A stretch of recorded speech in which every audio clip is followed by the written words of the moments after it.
Mateus 5:17 ao 20. O tema a mim designado foi sobre a reforma, irmão, mas eu quero já de início aqui falar para os irmãos que eu vou tentar fazer um paralelo entre a reforma de Jesus e a reforma de Lutero, ok? É sobre isso que eu quero falar nessa noite, fazer uma ligação, porque há uma similaridade entre as duas coisas. Na verdade, entre os três tempos, se pudéssemos aqui fazer uma divisão entre a época de Jesus, a de Lutero e a nossa, nós iríamos observar que há uma grande similaridade.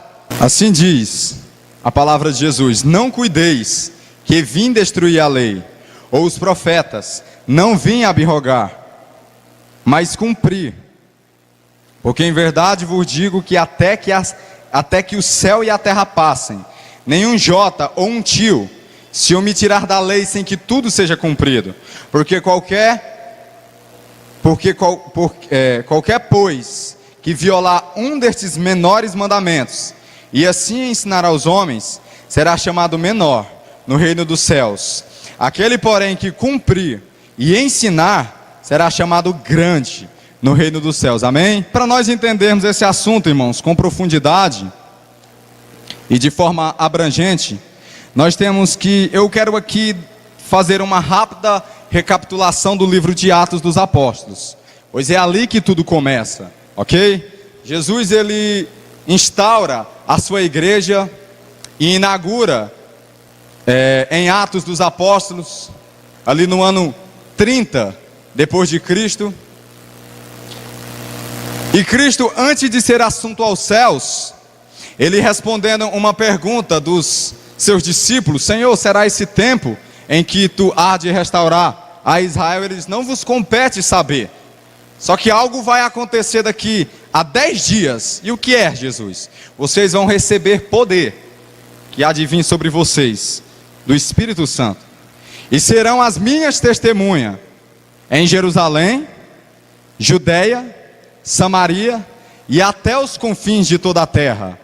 Então todo o livro de Atos é um cumprimento desse versículo de Atos 1:8. Você vai ver os apóstolos pregando primeiro em Jerusalém, com o sermão de Pedro, que ganhou 3.000 almas. Você vai ver, depois de uma perseguição que se desencadeou, eles passando para a Judeia, Samaria, Filipe em Samaria. Depois você vai ver com o apóstolo Paulo, o grande embaixador da fé, o grande bandeirante da fé, difundindo sobre toda a bacia do Mediterrâneo o evangelho do Senhor Jesus Cristo. Cristo aparece para Paulo em Atos 9, na estrada de Damasco, e disse: eis que tu és para mim um vaso escolhido, e eu mesmo, Paulo, lhe mostrarei, ou Saulo, por quantas tribulações te compete passar, para que você venha entrar no reino dos céus. E tu hás de falar do meu nome perante os reis e os filhos de Israel. Então você vai ver todo o livro de Atos, pelo menos grande parte do livro de Atos, destinado ali ao ministério do apóstolo Paulo, descrevendo como foi que o evangelho alcançou o mundo inteiro da época. O apóstolo Paulo então começa a pregar o evangelho com todo o poder e autoridade, baixo ao Espírito Santo. E o apóstolo Paulo também foi o grande fundador dos rudimentos da doutrina eclesiástica. Foi ele que escreveu uma das maiores epístolas e mais poderosa, a Carta aos Romanos, um dos mais tremendos compêndios doutrinários. Ali ele vai especular, irmão, e fazer todo um sistema sobre a doutrina magna da igreja cristã, que é a justificação pela fé, e pela fé somente, juntamente com a carta de Éfeso, e por aí vai.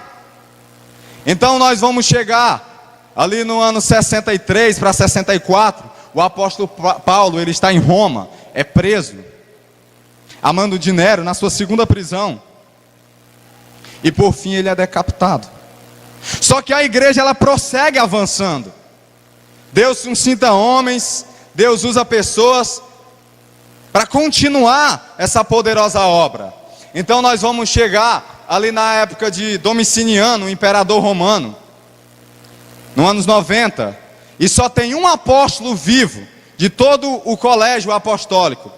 Esse é João, o venerável ancião João.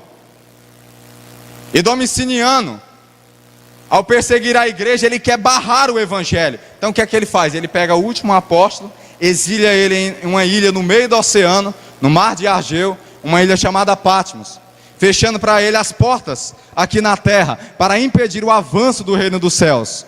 Só que Deus dos céus brada e aparece em visão para João, e ali nasce o livro de Apocalipse. E ele não consegue barrar o evangelho. Então nós vamos chegar ali nos 2 primeiros séculos, a chamada Era da Patrística. A Era da Patrística, com homens poderosos teólogos que Deus levantou, chamados os pais da igreja. Entre eles estão Inácio de Antioquia, Policarpo de Esmirna, Irineu de Leão, João Crisóstomo e Agostinho de Hipona, Basílio, e por aí vai. Não vou citar o nome de todos, irmãos, mas são ali os teólogos da Era da Patrística. E a igreja, irmão, mesmo sobre uma opressão e um jugo de perseguição por parte do Império Romano, ela prossegue avançando. Ninguém consegue parar a igreja. É sobre perseguição que ela avança. Então, ali nos 2 primeiros séculos, irmão, a igreja ela tem alcançado o seu auge. Ok? Tem crescido, amadurecido. Mas é exatamente no 3º século, em meado de 350 depois de Cristo, o imperador que está sobre a égide do Império Romano, Constantino. Talvez você já ouviu falar, com a sua mente esclarecida, você conhece um pouco da história. Então esse imperador, supostamente, irmão, ele diz ter uma visão na guerra de Jesus Cristo e a cruz. Juntamente com essa visão, ele ouve algumas palavras dizendo: com isso vencerás. Então ele subentende que aquilo ali é o chamado de Deus na vida dele, que ele tem que se converter ao evangelho.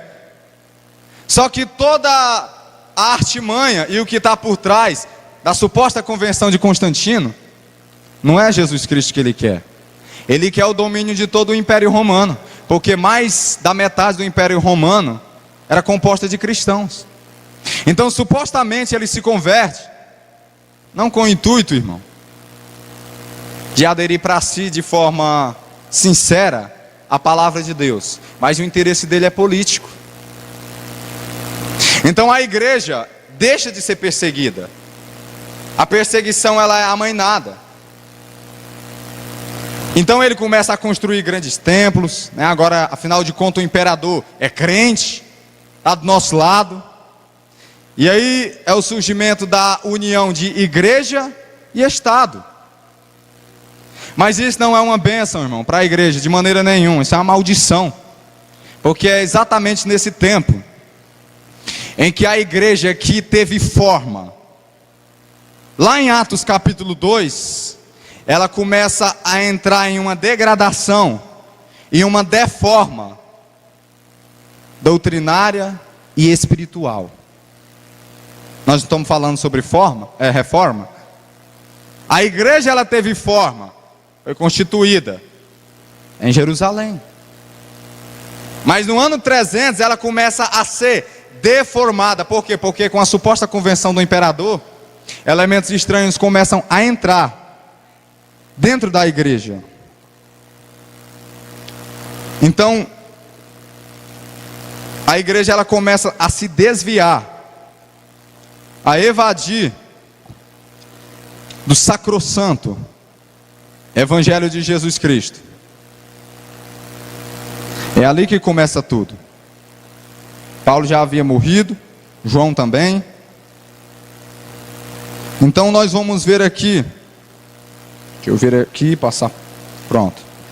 A suposta convenção de Constantino e a união da igreja e Estado.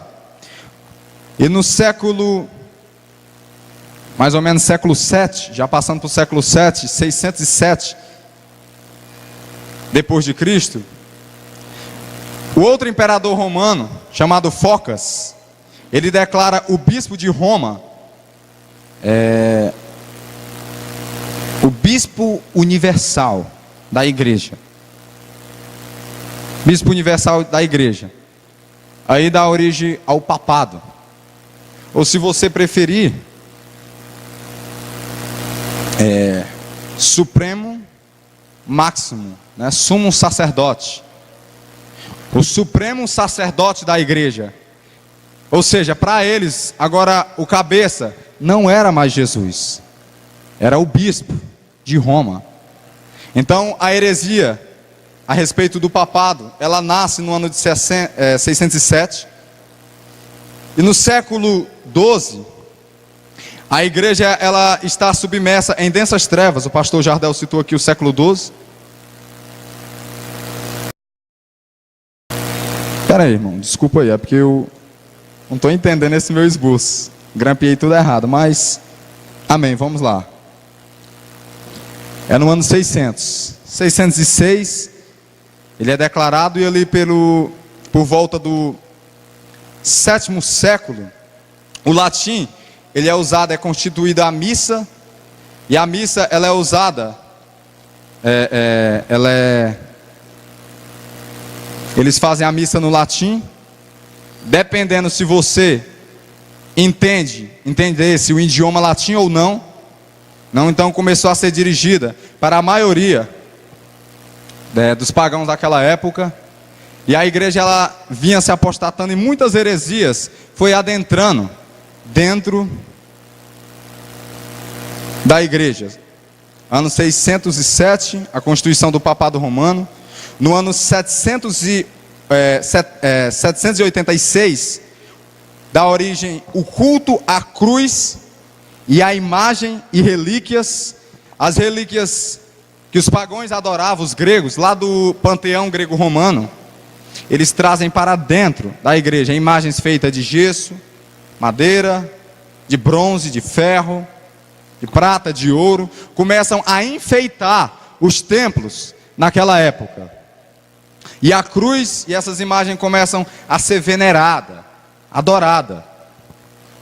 Então, no ano 850 depois de Cristo, a água benta misturada com sal, um pouquinho de sal, é abençoada pelo sacerdote, santificando o lugar onde ela é aspergida. Outra heresia.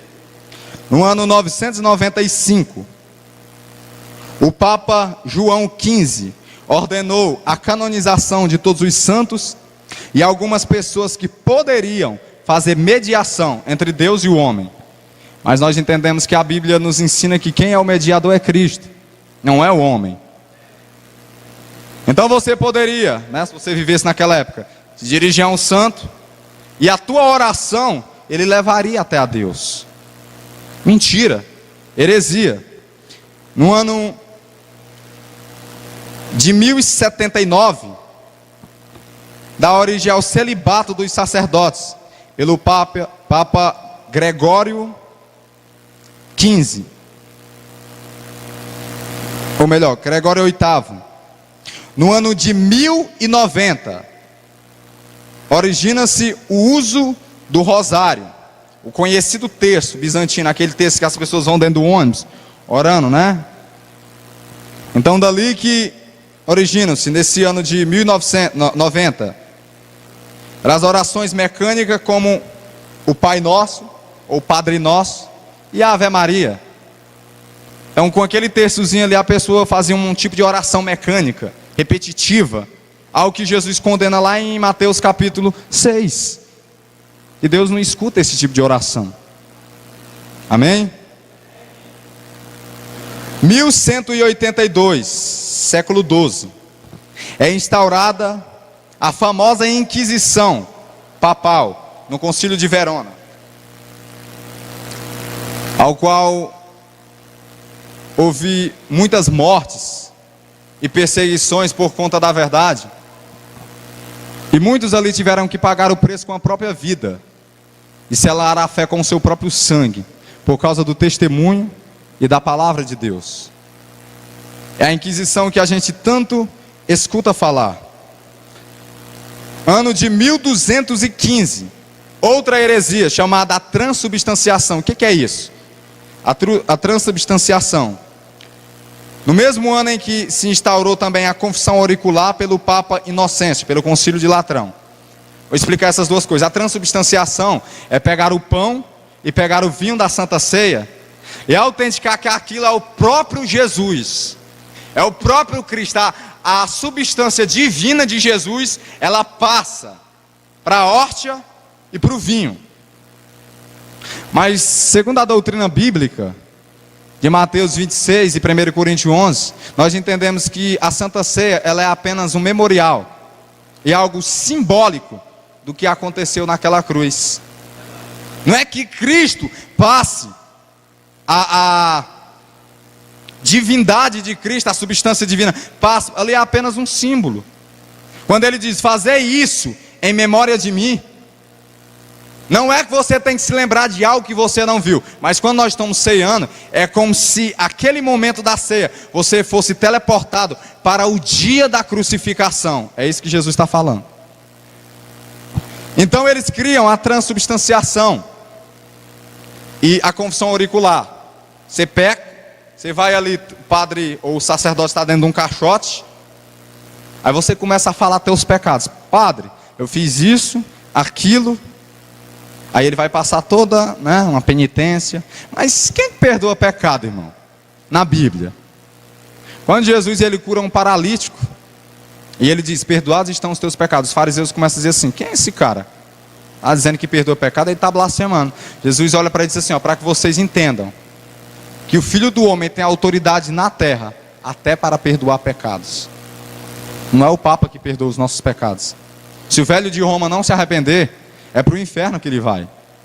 Ele não tem competência de perdoar nem o deles, o que dirá o nosso. Então 1229 é proibida a leitura da Bíblia. A Bíblia era permitida a leitura só para o alto clero, os sacerdotes e as pessoas que tinham uma formação. Isso foi decidido no Concílio de Valência. As pessoas simples, como a dona de casa, o lavrador, o agricultor, não tinha permissão de ler a Bíblia. Só quem era cursado, mestrado em filosofia, em teologia, podia ler a Bíblia. Então eles proíbem, o pastor citou aqui, também a tradução da Bíblia no latim, que o povo não conseguia entender, porque era a língua oficial de Roma. E no ano de 1251, foi inventado o escapulário, por Simão Stock, um monge inglês, que o padre coloca aqui. E aí vai seguindo, irmão, heresias após heresias. 1414, é proibido o uso do vinho na igreja romana. Eles usam apenas, se você for numa missa católica, você vai perceber que quando eles vão fazer a Santa Ceia deles, é só a hóstia, eles não bebem o vinho. Mas Jesus diz, comei do pão e tomai do cálice. 1439, aí é instituída outra heresia famosa que nós conhecemos bem, como a doutrina do purgatório. O que é isso? É um lugar intermediário entre o céu e o inferno. Todo mundo que morre nem vai para o céu, mas também não vai para o inferno, fica no purgatório. E dependente dos familiares deles que estão vivos, se eles pagarem uma penitência digna de fazerem eles saírem desse lugar, eles podem escapar do inferno. Se der uma oferta alta para a igreja, pode ser que eles escapem do inferno. Mas a Bíblia diz em Hebreus 9:27, o homem está ordenado a morrer uma só vez. Depois da morte, ele vai ter que encarar o juízo. Não tem uma segunda chance, não tem uma terceira opção, é céu e inferno. Na Bíblia não existe purgatório, não existe, de maneira nenhuma. Em 1439, é instaurado os 7 sacramentos, mas Jesus só deu 2 sacramentos, o batismo e a Santa Ceia, só que a Igreja Católica Romana tem 7, certo? Não sei onde é que eles acharam esses 5, mas sei que eles têm. E o ano de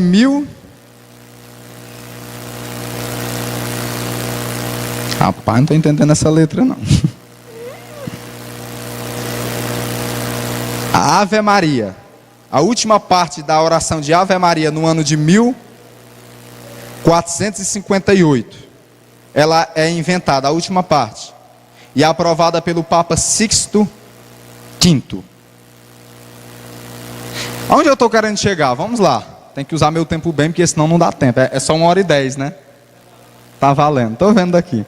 O João Russo, no português, que começa a protestar e a pregar. Ele é perseguido, ele é oprimido, ele é preso e condenado como um herege à morte. Também não consegue dar avanço. Ele é morto, queimado, em frente à praça pública, para servir de exemplo. E na Itália, Deus também levanta outro reformador chamado Savonarola. É um pregador inflamado, um homem que começa a trovejar na Itália e a pregar com veemência. Mas também ele é perseguido até a morte, e o queimam vivo na praça pública. E por aí vai, Deus começa a levantar homens. Na Inglaterra também um inglês chamado William Tyndale, que é o que traduz a Bíblia para a tradução em inglês, é morto estrangulado e depois queimam o corpo dele.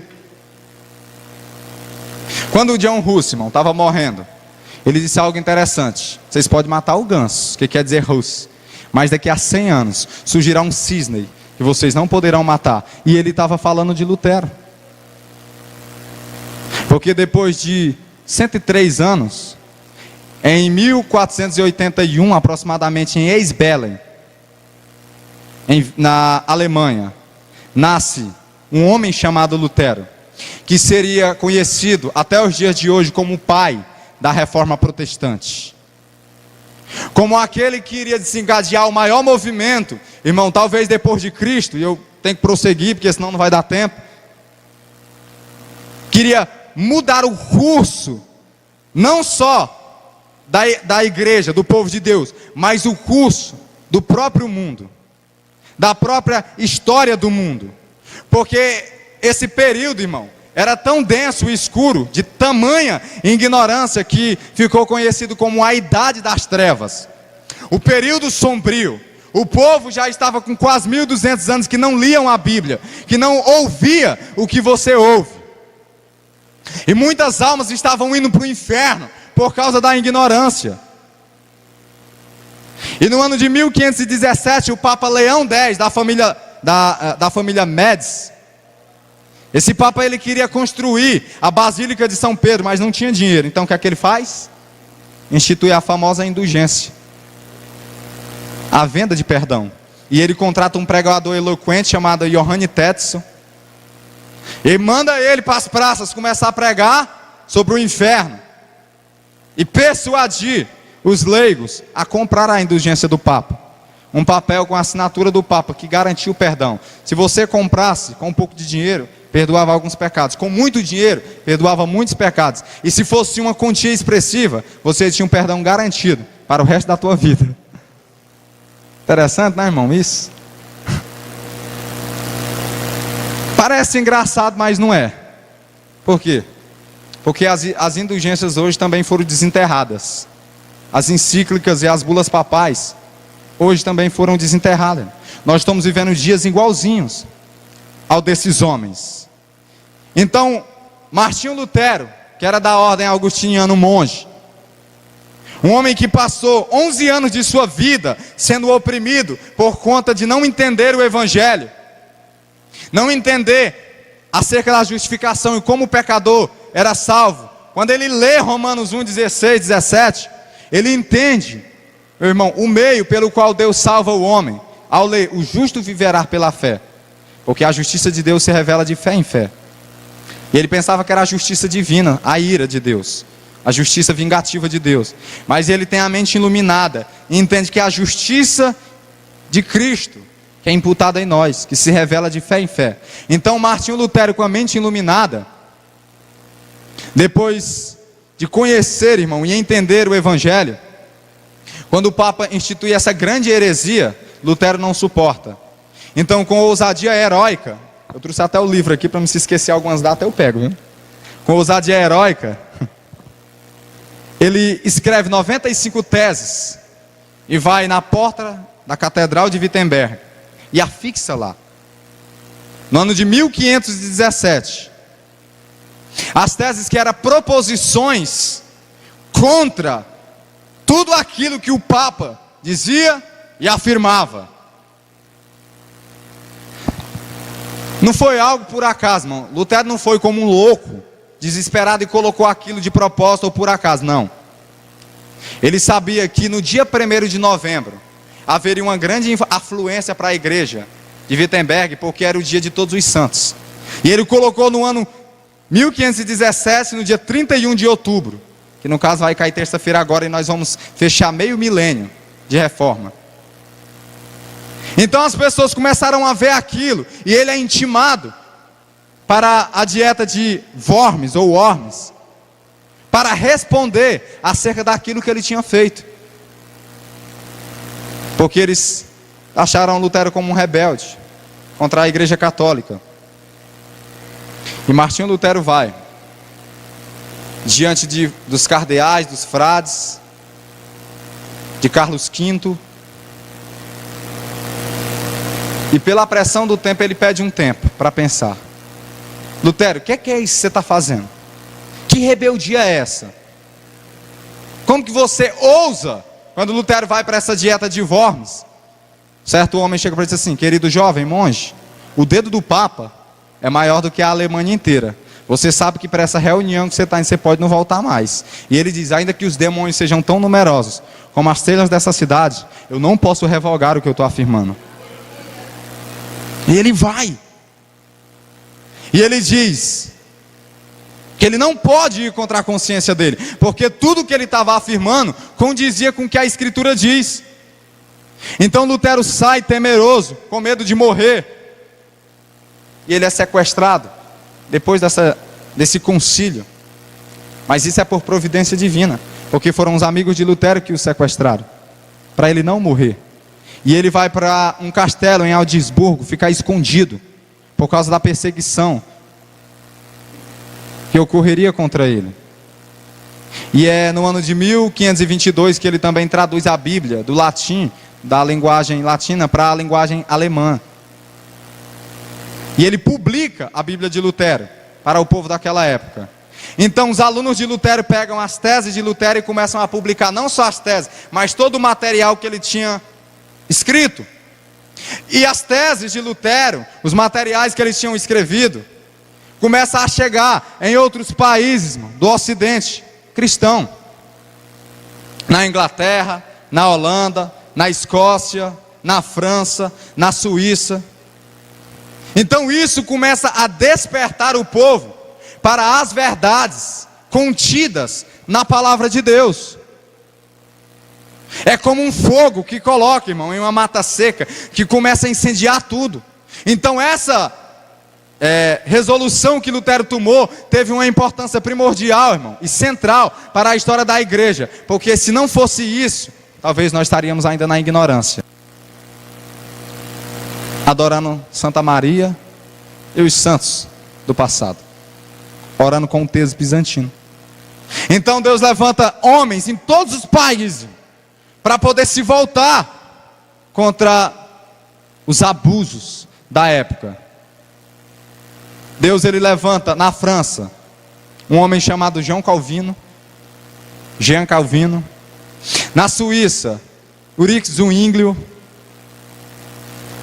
Na Escócia, John Wishart, que foi, esse homem, ele era mentor do grande reformador chamado John Knox. John Wishart é morto queimado pela rainha Maria Tudor, por causa da perseguição. E o seu sucessor é John Knox na Escócia, um homem fraco, debilitado, doente, mas Deus usa esse homem para reformar o país da Escócia. Um homem que as orações dele eram tão impactantes, que a rainha da Inglaterra dizia assim: eu não temos exército da Escócia, O que me faz tremer são as orações de John Knox. E John Knox, que era um reformador que habitava na Escócia, por causa da perseguição ferrenha contra a igreja ali na Escócia, ele foge para a Suíça, onde estava também William Farel, juntamente com João Calvino, que tinha já fugido da França para a Suíça. Então, ali em Genebra, ele fica por alguns anos. E aproximadamente no ano de 1559, ele retorna para o país da Escócia. O país está afundado nas heresias do catolicismo. Mas é interessante que depois de um ano, quando esse homem regressa para o seu país, um ano só, o parlamento escocês declara que a religião oficial agora não é mais o catolicismo romano, é o protestantismo, pelas orações e as influências de John Knox. Meu irmão, esse homem era tão profundo, que ele influenciou tanta gente, inclusive o genro dele chamado John Welk, que também era outro reformador da Escócia, quando foi preso pelo rei James.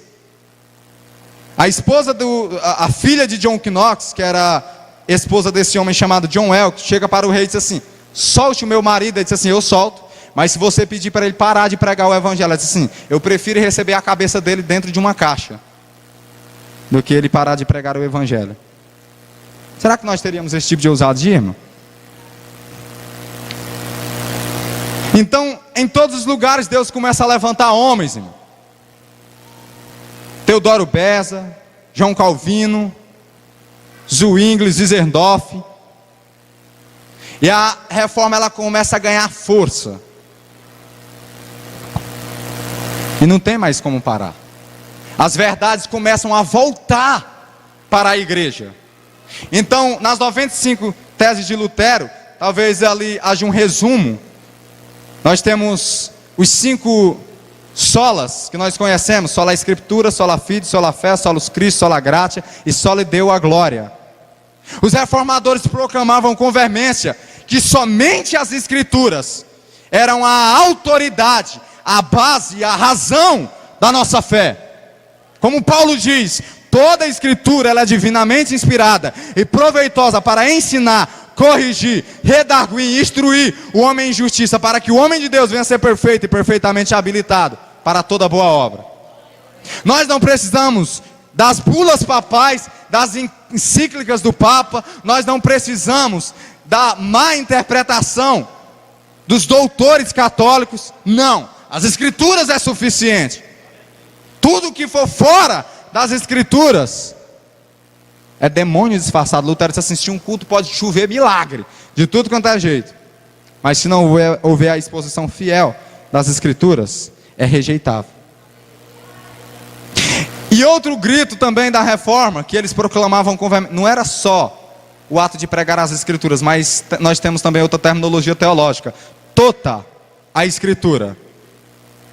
Paulo diz, toda a Escritura ela é inspirada, certo? E ele diz também em Atos 20, 27, Paulo falando: nunca vos deixei de anunciar todo o conselho de Deus. Reforma compreende nós pregarmos somente as Escrituras e todo o conselho de Deus. Tem igreja que só prega, irmão, milagres, curas, prosperidade, irmão, isso aí já está claro e explícito. Mas tem igreja que só fala a mesma coisa, não sai do lugar, não tem a competência e a capacidade de pregar todo o conselho de Deus. Todo o conselho de Deus. É aí que eu quero pular para Mateus 5,17. E quero dizer para você que esse negócio de reforma, porque a palavra reforma quer dizer tornar a dar forma novamente aquilo que está destruído.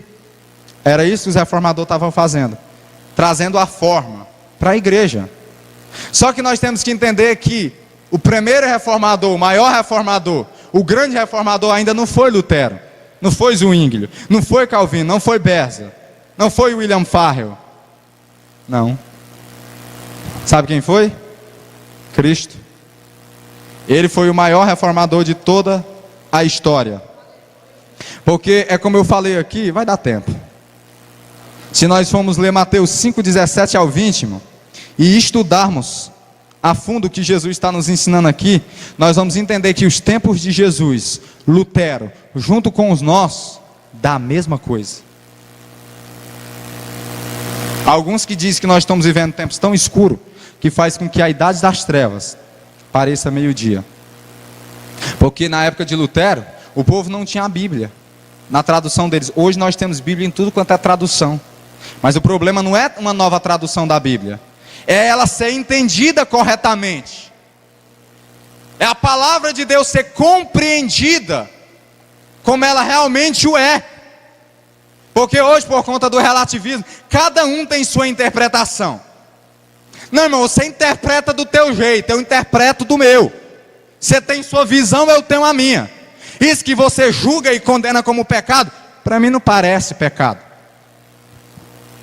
Como eu falando aqui com o Jardel, dentro do carro, quando nós vimos, quem é o pastor que vai dizer que está pregando a mentira? Ninguém. Todos eles autenticam ter a verdade. Mas aí aqui está o porém. Que verdade? A verdade forjada pela sua própria imaginação ou a verdade absoluta de Cristo? Porque reforma é nos voltarmos para Cristo, edificado sobre o fundamento dos apóstolos e dos profetas, cuja pedra principal é Cristo. E Jesus aqui, ele vai dizer algo interessante no Sermão do Monte. Jesus tinha uma multidão ouvindo esse sermão, ele estava em cima de um monte, pregando a palavra, e ele diz aqui a seguinte declaração: não cuideis que vim destruir a lei, ou os profetas, não vim anular, mas cumprir. Por que Jesus disse não cuideis que vim descumprir a lei? O que ele está querendo dizer com isso? Aqui, meu irmão, a época de Jesus, o povo judeu, no período intertestamentário, e eu vou ser bem rápido, mais história, né? Entre o Antigo Testamento e o Novo, Malaquias e o Novo Testamento, no período que nós conhecemos como intertestamentário, ocorreu muita coisa. O povo judaico, israelitas, haviam voltado do exílio babilônico, da Pérsia, e tinham sofrido muitas mudanças. Tinham perdido o idioma hebraico, estavam sobre a égide do Império Romano, e os judeus já não eram mais os antigamente, haviam sido curados da idolatria depois do exílio babilônico e medo-persa. Nós vamos ver ali a ascensão do Império Romano, que o general Pompeu subjugou o Império Persa, e ali deu origem ao Império Greco-Romano. Nós vamos ver imperadores surgindo, como César Augusto, Marcos Aurélio, Júlio César, Nero, Diocleciano, e Cristo, e todos esses acontecimentos do Antigo Testamento até a plenitude dos tempos, como Paulo vai dizer em Gálatas 4:4. Jesus, ele veio na plenitude dos tempos. Jesus, ele chegou também em uma época escura, também em uma idade das trevas, porque Mateus 4, verso 15 e 16 diz o seguinte: a terra de Zebulon e a terra de Naftali, junto ao caminho do mar, além do Jordão, a Galileia das nações, o povo que estava assentado nas trevas viram uma grande luz, e o que estavam assentados na região da sombra da morte, a luz raiou. Ou seja, o período que Jesus apareceu também era semelhante de Lutero, era um período escuro. Os judeus também estavam cativos da ignorância. Os judeus também estavam cativos, meu irmão, de uma má interpretação da Bíblia, porque haviam surgido ali duas grandes seitas, os saduceus, escribas, os zelotes e os fariseus. Eu quero pegar aqui os escribas e os fariseus, que eram os responsáveis de ensinar o povo a lei de Deus naquela época. Então o povo, eles eram dependentes do ensino e da interpretação dos judeus, dos fariseus e dos escribas.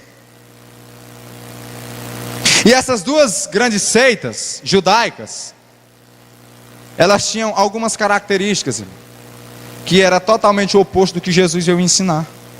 Os escribas, por exemplo, eram os doutores da lei, os responsáveis em estudar, os copistas da lei, faziam translados da lei, cópias, interpretavam a lei de Deus ali, ensinavam, eram os grandes doutores da época. Eles viviam para estudar a lei de Deus e para praticar. Então o povo judeu olhava para eles assim: nossa, esses homens são incríveis. Por quê? Porque eles passam a vida estudando a lei de Deus. E os fariseus eram os separatistas da época, era uma seita legalista, formalista, que vituperaram a lei de Deus e interpretaram conforme o seu bel prazer. Para os fariseus, para você guardar o sábado, tinha que dar não sei quantos passos para conseguir. Não lava copo, não lava prato, não faz isso e nem aquilo. Não pode levar o leito, não pode comer com mão suja e por aí vai. Então a visão da lei de Deus, a interpretação que o povo da época tinha, era a interpretação que os fariseus e os escribas davam para eles. E Jesus aparece naquele cenário, um homem distinto, alguém diferente, um homem com características, irmãos, singulares. E o povo olhando para ele, esse cara é diferente. Jesus, ele vivia de um modo que dava a impressão que ele descumpria a lei de Moisés. Jesus não guardava sábado, entre aspas, né? Ele guardou o sábado, mas não do jeito dos fariseus. Jesus comia com pecadores, andava ali no meio deles. Jesus não tinha, meu irmão, toda aquela formalidade que os fariseus. Então eles olhavam para Jesus e diziam: esse homem parece que ele não quer guardar a lei e os profetas que nós recebemos no passado. Aí Jesus começa a dizer assim: não, vocês estão pensando errado. Não pensem, não cuideis que eu vim destruir a lei e os profetas. Muito pelo contrário, eu vim cumprir a lei. Eu vim mostrar para vocês o sentido real da lei e dos profetas, do que Deus está querendo dizer em sua palavra. Por quê? Porque os fariseus e os escribas estão ensinando errado para vocês, estão conduzindo vocês para o inferno. Eles estão fazendo vocês duas vezes mais condenados. Eles praticavam aquilo que nós chamamos de proselitismo, percorrer a terra e o mar para fazer um discípulo. Depois de ter isso feito, faziam duas vezes mais filhos do inferno. Então Jesus, ele começou aqui no seu discurso em Mateus 5,17: não cuideis que eu vim destruir, muito pelo contrário, eu vim cumprir. Por quê? Porque as pessoas da época achavam que Jesus estava quebrando a lei e os profetas, tudo aquilo que compõe o Antigo Testamento. Quando ele usa a palavrinha cumprir a lei e os profetas, isso aqui atinge pelo menos três sentidos. Primeiro, Jesus, ele veio dar a interpretação correta da lei. Por quê? Porque eles tinham interpretação errada. Mas isso eu vou mostrar para vocês a interpretação correta.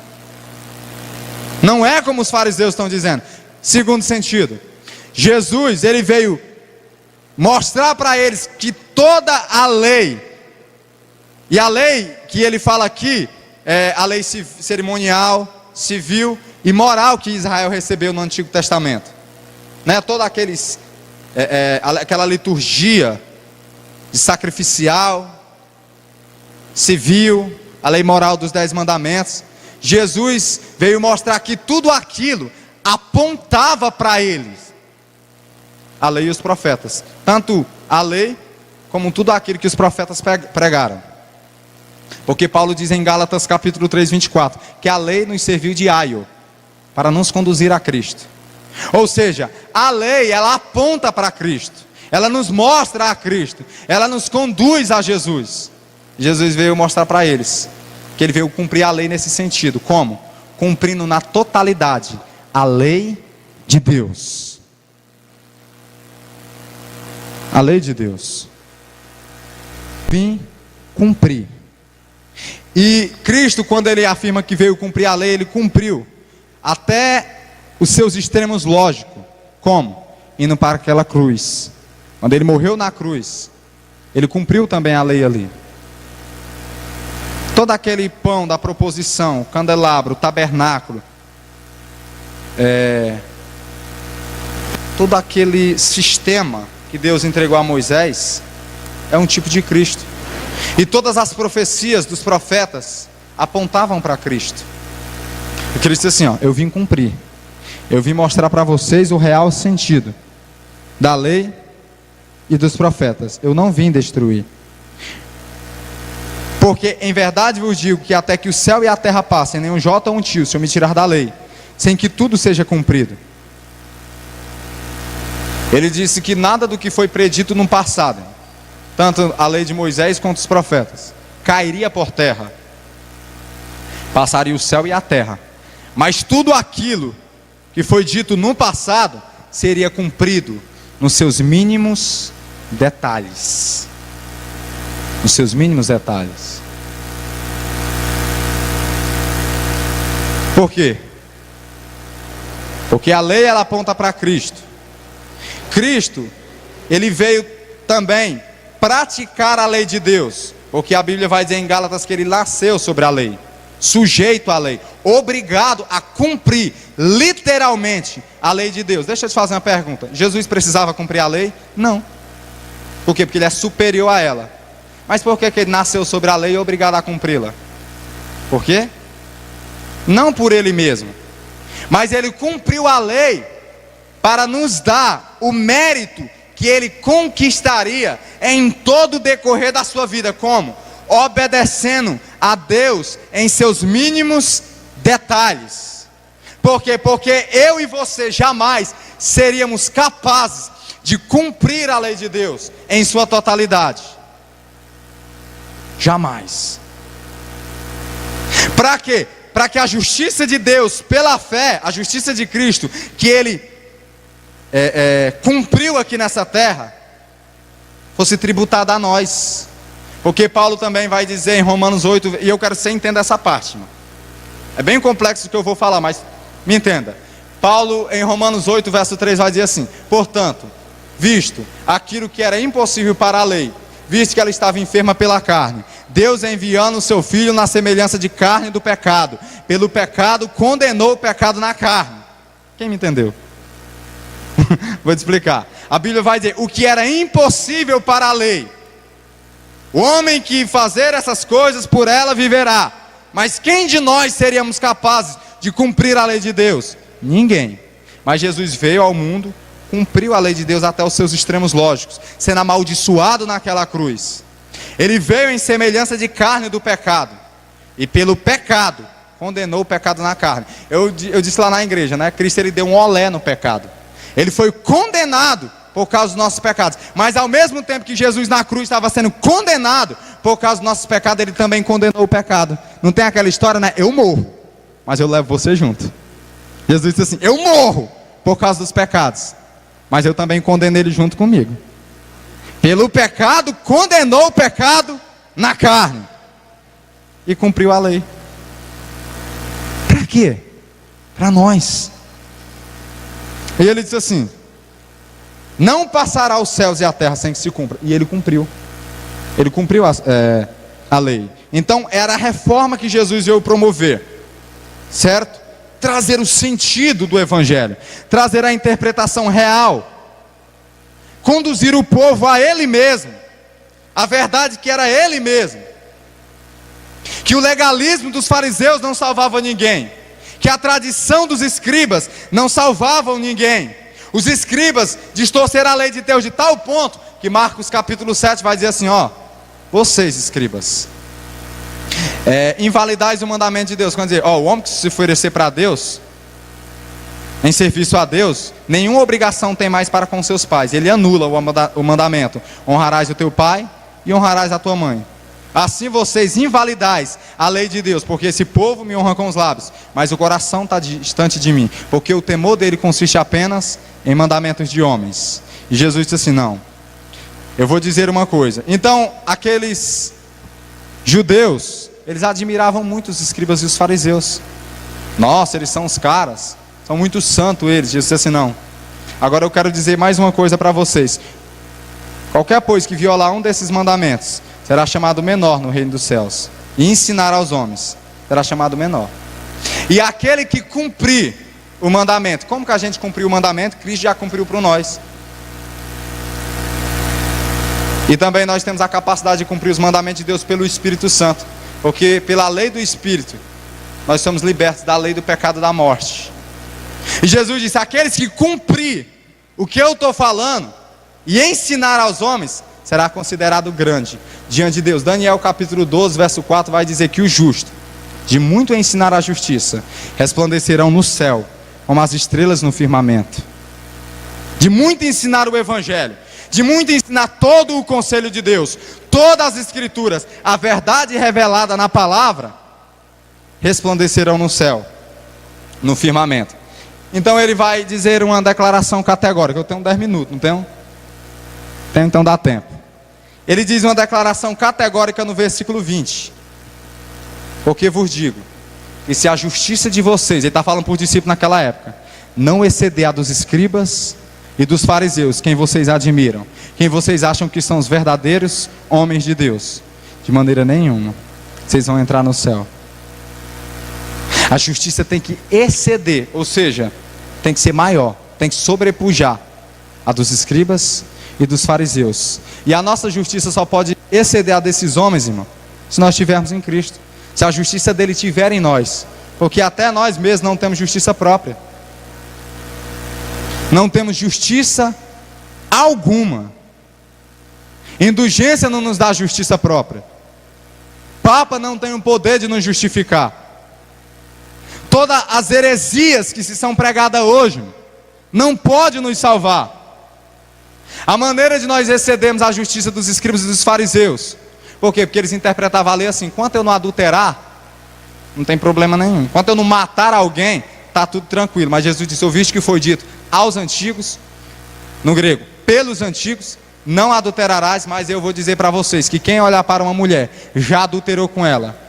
Para os fariseus o adultério era pegar na cama, mas para Jesus não, para nós cristãos, se olhar já adulterou.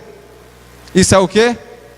Exceder e sobrepujar aqui a visão que os fariseus tinham. Para os fariseus estava sujeito a julgamento quem matasse alguém, mas para Jesus não. Se você odiar alguém, já é um homicida. Ele dizia assim, ó: se você matar alguém, você vai ser julgado pelos homens. Ele disse assim: não, vocês mataram alguém, vocês vão estar sujeitos ao inferno. Você está vendo como eles distorciam o mandamento? Se vocês odiarem o irmão de vocês, vocês serão réu do fogo do inferno. Então é nesse sentido que a nossa justiça tem que exceder a dos escribas e dos fariseus. O que eu quero dizer com isso, irmão? Não adianta nós sermos como os fariseus e os escribas. Não, eu sou reformado, irmão, eu conheço toda a tradição calvinista reformada. Sim, mas você pratica o evangelho? Você vive, irmão, de conformidade com a palavra de Deus? A tua justiça, ela consiste em uma obediência sincera à lei de Deus? Não, só em falácia e em teoria. Então pronto, é mesmo que nada. A nossa justiça tem que exceder a dos escribas e dos fariseus, porque muitos por aí pregam reforma, muitos por aí, irmão, condenam os falsos profetas, os fariseus atuais, os escribas atuais. Eles estão aí rondando, mandando gente para o inferno. Eles dizem assim: não, esses pessoal vai para o inferno, são falsos profetas. Não, mas nós, será que nós, irmão, a nossa justiça excede a deles? Será que nós caminhamos de conformidade com aquilo que nós afirmamos? Por quê? Porque é nesse sentido que Jesus veio nos mostrar o verdadeiro sentido da lei de Deus. Tem gente que diz assim: não, nós estamos no período da graça, irmão. A lei já passou, não precisa obedecer. Que conversa que é essa? Isso não existe. Jesus está dizendo assim: eu não vim anular, muito pelo contrário, eu vim tornar mais difícil para vocês, porque antigamente, para adulterar tinha que pegar na cama. Agora, se você olhar, até um adúltero. Antigamente, para ser um assassino tinha que matar. Hoje não, se odiar alguém. Ou seja, Jesus está preocupado com o que tem em nosso coração, com aquilo que se passa em nossa mente, a nossa posição diante de Deus. Porque tem muitas pessoas, hoje virar reformado é moda, irmão. Nessa semana, e eu estou encerrando, chegou uma jovem para mim, Maria, conhece ela? Ela disse assim: irmão, vem aqui. Aí eu: diga, você tem um livro do Martinho Lutero para mim emprestar? Eu disse assim: eu tenho, só que eu estou estudando. Não é porque lá na escola a minha professora ela é calvinista, ela é reformada e ela está ensinando essas coisas para a gente. Eu olhei para ela, uma jovem que é infelizmente promíscua, uma tremenda ímpia, e que não é salva coisa nenhuma. Só que por causa, irmão, né? Muita gente está falando nisso, então virou moda. Então cada um toma para si, não, eu sou reformado. Eu tenho a doutrina de Cristo, eu creio no sola, a escritura, no sola fide. Eu creio em tudo, irmão. Só que você não vive nem pratica nada. Entendeu? É nesse sentido. É nesse sentido. Voltarmos para a obediência sincera à lei de Deus. Voltarmos, irmão, para a centralidade a qual é Cristo Jesus. Para que nós existimos, irmão? Para que nós respiramos? Para que nós levantamos todo? Será que é por Cristo, irmão? Reforma, irmão, é termos corações apaixonados pela pessoa do Filho de Deus. É quando nós vemos multidões arrependidas pelos seus pecados, pessoas famintas pela palavra de Deus, e que não vivem para outro propósito, a não ser para glorificar a Deus. Por isso que um dos brados da reforma é: só lhe deu glória, somente a Deus a glória. A Deus tem que ser a glória, dele, por ele e para ele são todas as coisas. Nisso consiste uma verdadeira reforma. Nisso consiste, irmão, nós voltarmos para a palavra de Deus, não apenas para Lutero, Calvino, Zwinglio, Papias, os mártires, mas para as Escrituras, e obedecermos, irmão, voltarmos ao fervor da oração e ao estudo da palavra, praticando diligentemente em cada área da nossa vida. E nisso, irmão, nós vamos conseguir mudar o cenário atual do qual nós nos encontramos, não apenas com blá blá blá, mas com vida prática. Amém?